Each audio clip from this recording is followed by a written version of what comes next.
Well, happy Monday, and welcome back to another week of reading in the Word. We are continuing in 1 Corinthians.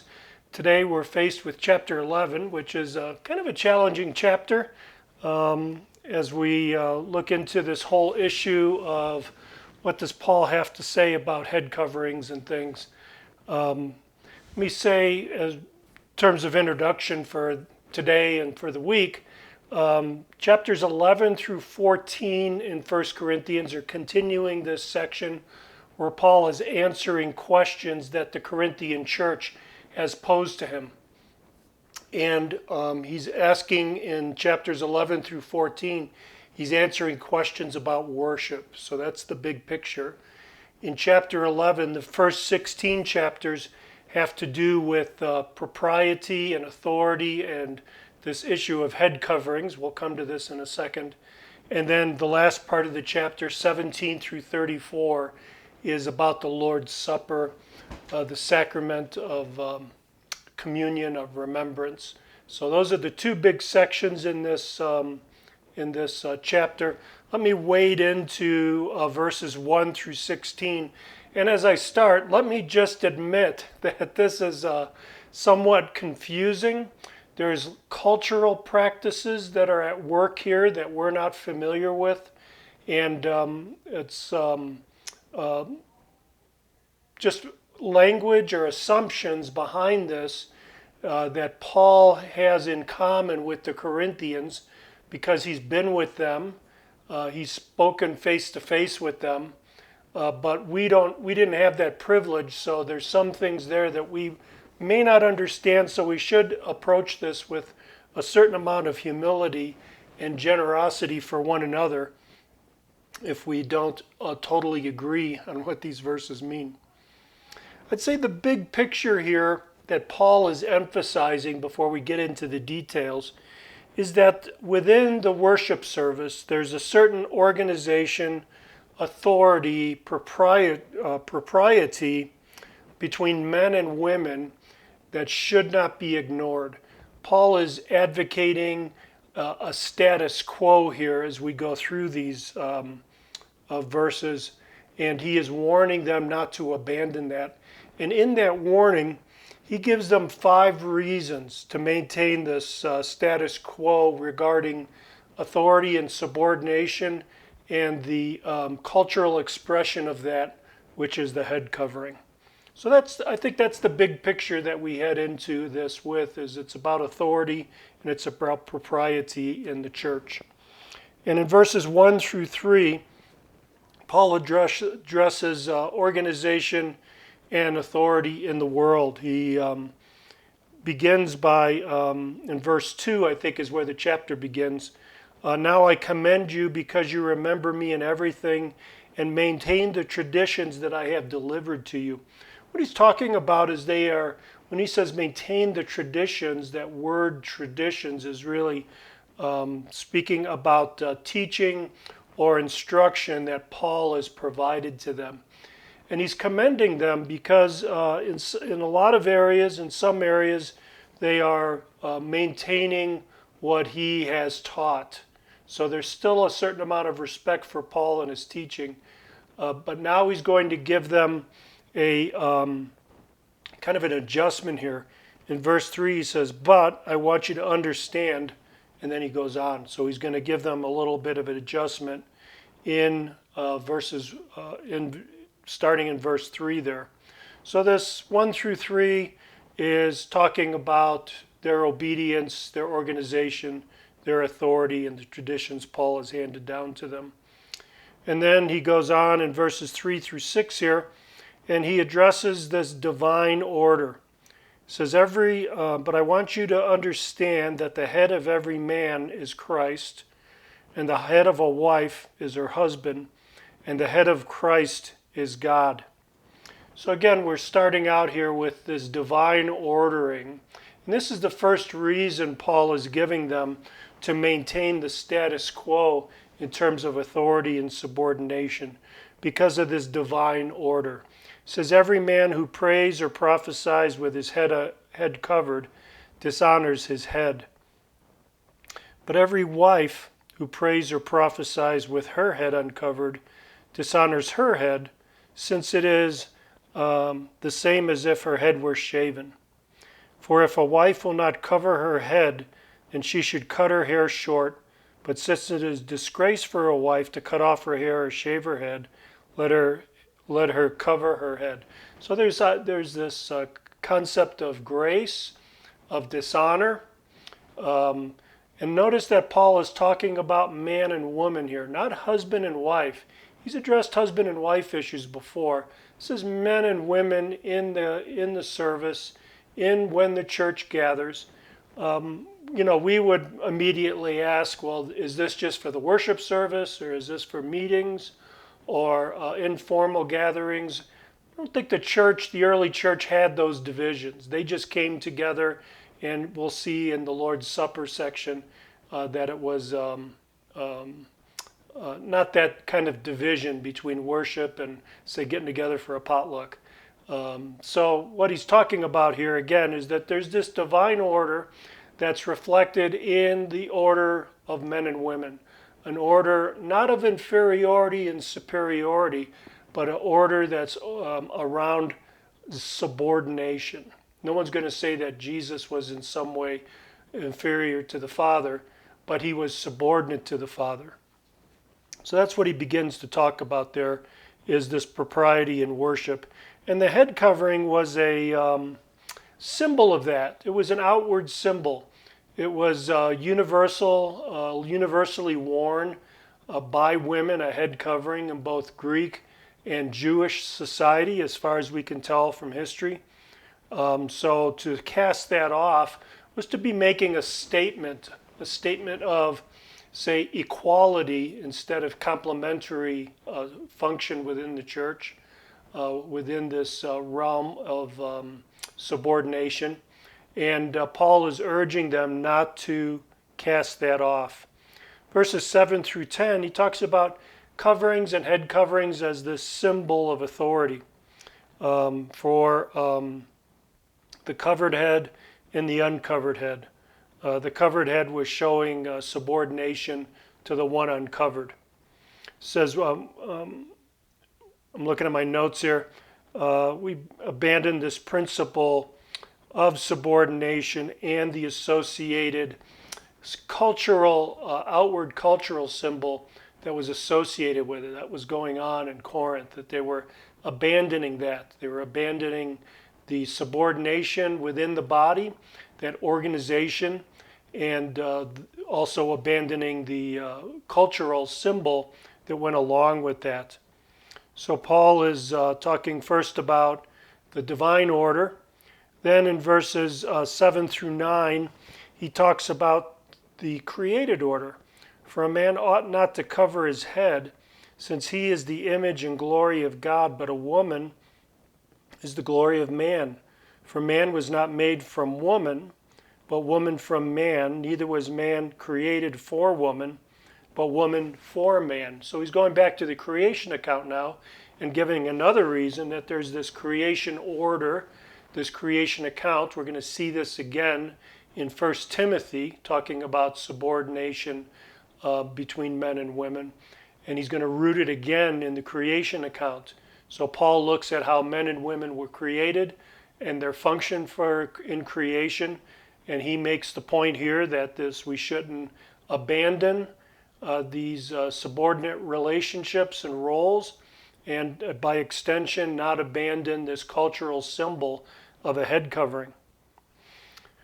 So he goes on and talks in verse 10 then, another reason here, that is why a wife ought to have a symbol of authority on her head, because of the angels. Well, this is a difficult verse. Some people look at this and say because the angels are lusting after women, human women, and that reminds us, for example, of Genesis 6, 1 through 4. Others say that the angels are observing what's going on in worship meetings, and I think that's the case. More specifically, I think, and this is correct, that others are looking at what Paul is saying here is that the angels are observing what's going on, and when they see the women throwing off this subordinate relationship, they've had experience with this before, with Satan throwing off his subordination to God the Father in his fall from grace, and that the angels seeing this happening in the church of Corinth or among believers are appalled by this. So that's the third reason Paul gives for not abandoning this relationship of subordination within the body. Verses 11 through 12 talk about this interdependence of bonds within bonds of propriety, that this is not about inferiority or independence, but rather it's more about the propriety and the complementary nature of men and women. They have their own roles, and those roles are circumscribed by the subordination roles. So he says, nevertheless, in the Lord, woman is not independent of man, nor man of woman. And then he explains how that is, that they're not independent, they are codependent. They are interdependent, maybe is a better way to put it. Codependent is not a great term in our culture, but they are interdependent, and this subordination of women to men is not breaking that interdependence, but it's providing the proprietary, I want to say proprietary, but the proper organization within those complementary roles is what's happening there. And Paul's urging them not to abandon that. Paul goes on and challenges them, giving them another reason here in verses 13 to judge for yourself. Is it proper for a wife to pray to God with her head uncovered? Does not nature itself teach you that a man wears long hair? It is a disgrace to him. But if a woman has long hair, it is her glory. So what Paul's talking about here is not, I think, specifically a certain length of hair. I know in, I think it was Sparta, men wore shoulder-length hair and put it up when they went into battle, so they had a man bun as they went out into the battle in terms of today. So it's not particular certain length of hair, I think.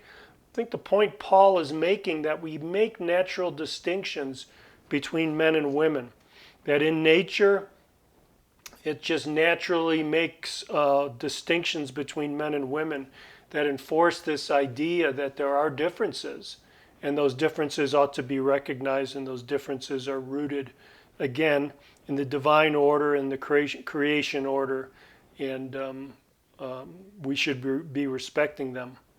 So we, always kind of naturally distinguish men from women.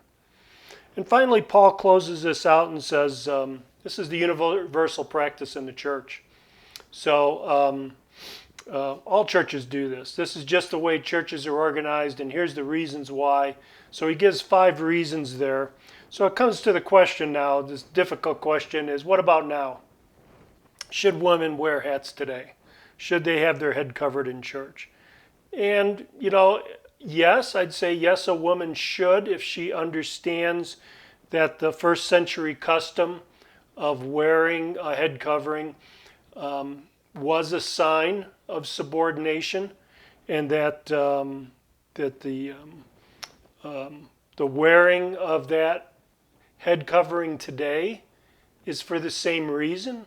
And if that's widely recognized within the congregation, that women are going to wear head coverings to show their subordination, then I think it's fine. I wouldn't make a big deal about it. I wouldn't look down on anybody who did that. But I would question it if it was just simply for fashion, or if it was not understood widely that wearing a head covering showed subordination. So on the one hand, I'm going to straddle the fence here. I'm going to say yes, it's okay to wear head coverings if it's understood to be as a symbol of subordination. I'd say on the other hand, don't worry about it. No, you don't have to wear a head covering if you understand and apply the principle, have complementarian roles within your church and respect that within the church and it's known within the church, then I don't think you need the outward first century sign of that. And frankly, I think the first century sign would be lost on a lot of people in today's modern congregations. So I'd say this is one of those areas where the main principle is this subordinate role between men and women that bring propriety and organization and authority to the congregation, to the church. If that's being respected, I don't think head coverings are necessary. But if you have a conviction of the need to do that, then by all means, go ahead and wear a head covering. So we're just over time already, so I'm going to just wrap up quickly to try to stay close to 15 minutes. 17 through 34 moves into the Lord's Supper. Notice in verse 17, Paul says, I don't commend you in this. He commended them earlier in verse 2. So he is shifting gears here. He's addressing something, and he's addressing something serious. And I think when he says, I don't commend you for this, that they're departing from what Paul had instructed them to do, I think is the idea here. And the problem is that they're having this observance of the Lord's Supper, which in the first century was a meal. It was a larger meal that they are participating in. And the problem is that some people are coming and creating a lot of divisions. And those divisions are based in verse 19 among those who know right from wrong. Right? Paul says there has to be divisions to show who's approved. So there's that division of people that are practicing and following the apostles' instructions and those who are not. There's divisions here among those who bring a lot of food and a lot of drink and those who may not have enough or any. So there's this division between people that are eating a lot and drinking to excess and people who don't have anything or not enough. And finally, divisions between those who are humiliating others and those who are humiliated. And Paul's saying this should not be an occasion for division. Instead, it needs to be what it's supposed to be, as a commemoration. That's what he discusses in 23 through 26. Let me quickly close up with this. It's a commemorative meal of the Lord's Last Supper, and it's observing Jesus' work and his person. So in terms of work, he is this bringer of a new Passover, really, and a new Exodus, this redemption that he is effecting at the cross. So it's anticipating the cross, and this is this work that we're remembering, this new Passover and this new Exodus. And it's a ratification, in my view, not an inauguration, but a ratification of the new covenant, the covenant in his blood, which will be in fact inaugurated upon his return. It's my view. We'll talk about that when we get to the book of Hebrews. It's also a remembrance of his person, his body and blood. So not only his work, but his person as well, his body and blood. And we have to observe that. We have to be I think somber or reverent is appropriate, but not dour or morose, as sometimes our communion services can be. But it is a commemoration, and so serious. I want to point this out to you in verses 27 through 32, that the Lord has punished some of the offenders in Corinth with sickness and even death, that they've fallen asleep. So that's how serious this is. And Paul is explaining to them why they have this going on among them, because the Lord is not pleased. So very serious situation here. So again, sorry to go a little long. This first 16 verses can be a headache. Very confusing, maybe is a better way to put it. A big cultural gap that we have to pole vault over. But I think we've covered it well here, and we've covered the Lord's Supper. So God bless you for sticking with me, even though I went a couple minutes long. And God bless you in your reading today, brothers and sisters.